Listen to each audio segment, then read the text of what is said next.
If the future is electronic, then sign me up.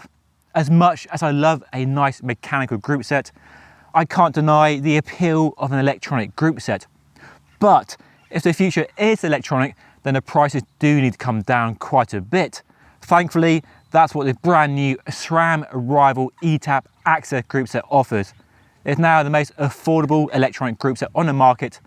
And in this video, I'm going to give you my long-term review after several months of riding this bike through all sorts of weather on both this bike and many other bikes I've been riding over the last few months.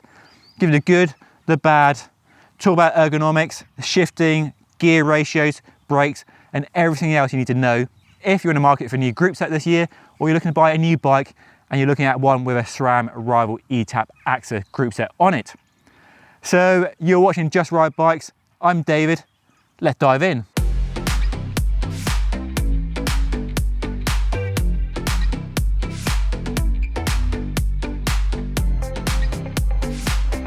Perhaps the best aspect of this group set is how they haven't watered down red and force.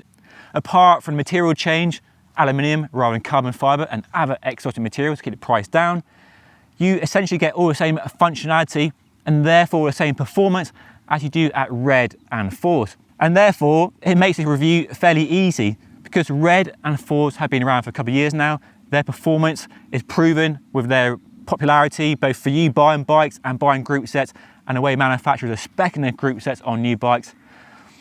And the performance you get from the group sets is found on this new Rival as well. And while there's no bling materials on this crankset to grab your attention, I think it's a good looking group set and looks good on a frame like the giant TCR. Nice machined aluminium crankset in black with a bit of gloss there as well. Nice gloss rear mech and front mech and nice lever blades. And it looks smart and really not much to fault about the looks. Starting from the front of the bike and working our way back, the shifting is easy, precise, fast, and in my opinion, very intuitive. Left power goes to an easier gear, right power goes to a harder gear, both together to change the front mech. It's an absolute breeze. The only downside, perhaps you can't change both gears from one hand if you're riding one-handed, but for me, I prefer the way this layout works compared to Di2 and EPS. We also have new ergonomics on the hoods, which I think are a complete success and much smaller, and my hands fit around them much more easily than the bulkier red and force hoods. I actually prefer these hoods over red and force because they're smaller, compacter, and my hands more easily fit around them. They're probably my favorite hoods on the market right now. While yes, they look bulky in the video, in the pictures, when you're riding, you can fit your hands around them really easily, put your thumb over the top, a fantastic ergonomic hood. And yes, you do miss out on some features, some customization you get from red and force above it, like blip support and bike point adjustment. I don't miss those features at all, and I take the improved ergonomics every day of the week. As I mentioned, the gear changes are smooth, fast and precise, and the gear changes front and back have been flawless throughout months of testing. Some people say SRAM shifting isn't quite as quick as Di2, and perhaps that is sometimes the case, but we're really splitting hairs here, milliseconds of a difference. And I actually think this new cassette actually improves shifting performance over force and red, and the shifting is as fast as you want in a race or high speed situation. You get the same 12-speed technology as red and force, with smaller chain sets and wider range cassettes. The gearing I've been running on my bike for the last few months comprises a 46-33 chain set and a 10-36 cassette on the back. That gives me all the range I need on climbs and fast high-speed stretches. And compared to a conventional comparison group set, it gives you easier gears at the climbing end of the cassette and the high-speed gears when you're going hammer and tongs. And the first four sprockets offer a one-tooth increment. So nice smooth cadence steps where you need it, and then plenty of range where you really want it. And I've found the gearing setup to work extremely well everywhere I've tried it. From 100-mile hilly rides to super fast, eyeballs out chain gangs where the speeds are regularly in excess of 50 kilometers per hour. There's no lacking in the top end when I really need it, and no lacking in the climbing gears when I really want those. And for me, I've not found any flaws, any holes in the group set in the gearing for the riding I do. Now it's worth adding at the point that SRAM offers lots of customization in the gearing. So you can have a 1030 cassette, you can have a bigger chain set if you want, you can go one by if you want, you can get a mullet GX rear mech on there if you want wider range gears with a 1052 cassette, or use a new Explore 1044 cassette on the back with a corresponding rear mech.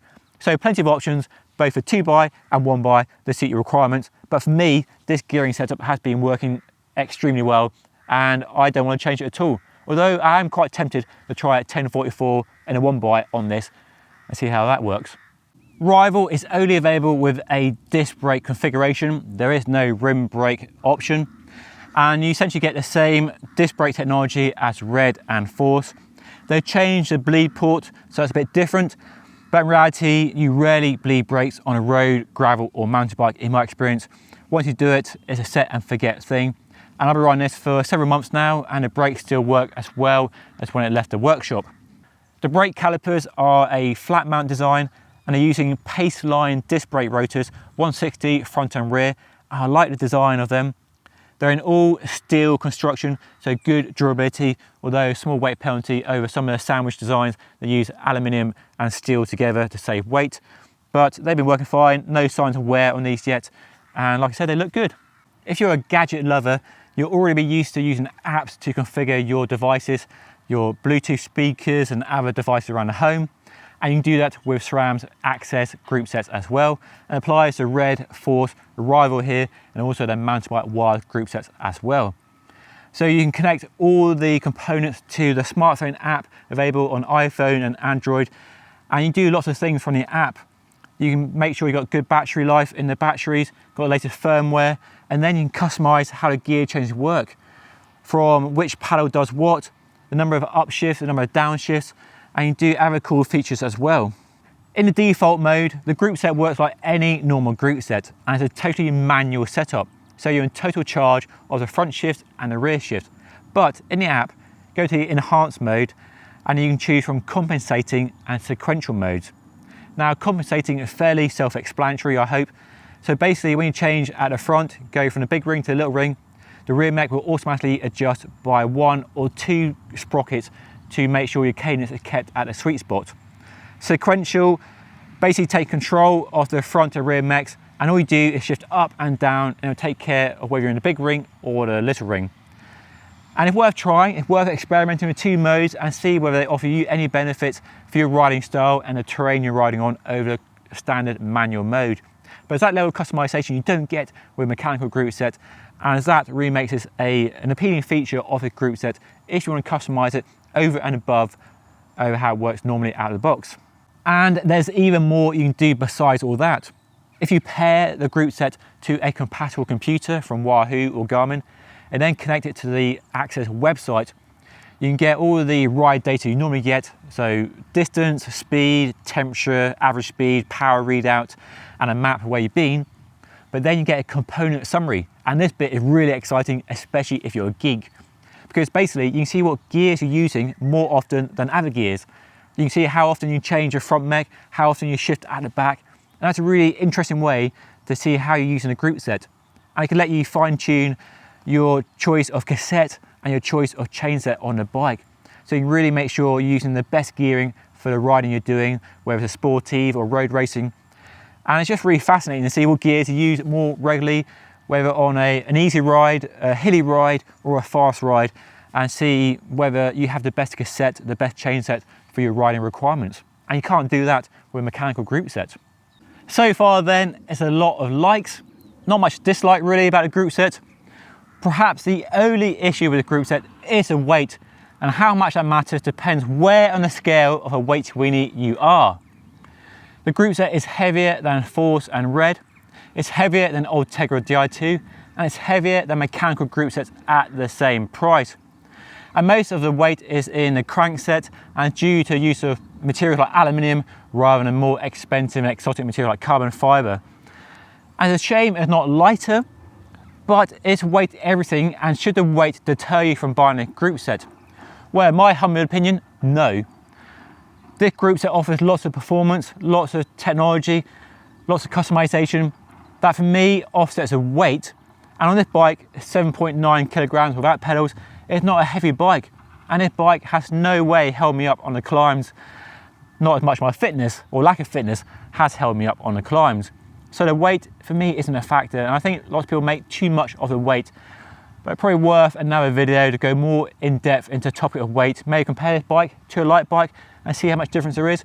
I'm not defending the weight of a group set. Like I said, I wish it was lighter, and I am wondering if there's a way to make it lighter, maybe a crankset upgrade. And of course it is compatible with Force and Red, so if you want to, you can mix and match, put a Red crankset on there, which is not something we do in the roadie world. They do it in the mountain bike world, they mix and match all day long, but in the road world we don't. So maybe that's a way to make this lighter, buy a more expensive crankset. May have wanted to try it in the future.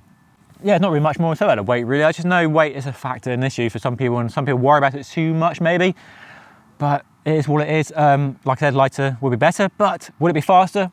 Probably not much, if we're honest. If you skipped ahead to this part of the video just because you want to know the likes and dislikes in a handy bite-sized format, well, here we go, starting with likes.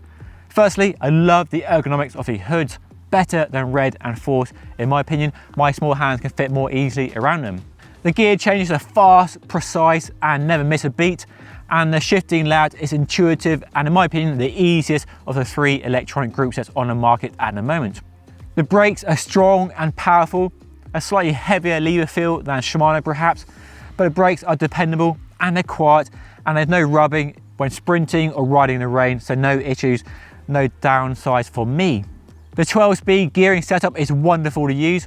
Plenty of low gears for grunting up climbs and plenty of high-speed action when you're in a race or chain gang. The batteries you can easily remove, so that means you can leave your bike in the garage or a shed and take the batteries into the house and not the whole bike like you have to with Di2. The level of customization available is there if you need it. You don't have to use it, but if you do, you can unlock more features, change how the gears work, check the battery life, and analyze how you're using the gears on a typical ride. The downsides then, well, the first one is the weight. It's quite a bit heavier than Force and Red and rival group sets from Shimano and Campac, so there is that. And if you're a weight weenie, that will matter to you.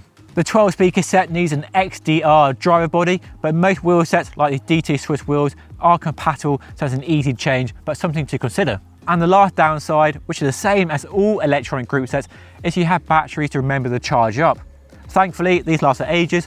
You can check the battery status in the smartphone app or from the LEDs on the front and rear mech, but you do have to remember to charge the batteries up so you don't have a flat ride. So if you are in the market for a new road bike and you fancy an electronic group set, I can wholeheartedly recommend SRAM's brand new Rival eTap AXS setup. Ignore the weight, put it to one side and focus on all the good things I mentioned in this video, and it won't let you down and it won't disappoint you. Whether we need electronic group sets is another matter. I'll leave that to the comment section, but if you do want it, this works extremely well with no downsides at all. Anyway, got any questions about the group set, do let me know down below by leaving a comment. And if you enjoy watching this video, make sure to hit that like button, subscribe if you haven't already, and I'll see you all again very soon. Thank you so much for watching.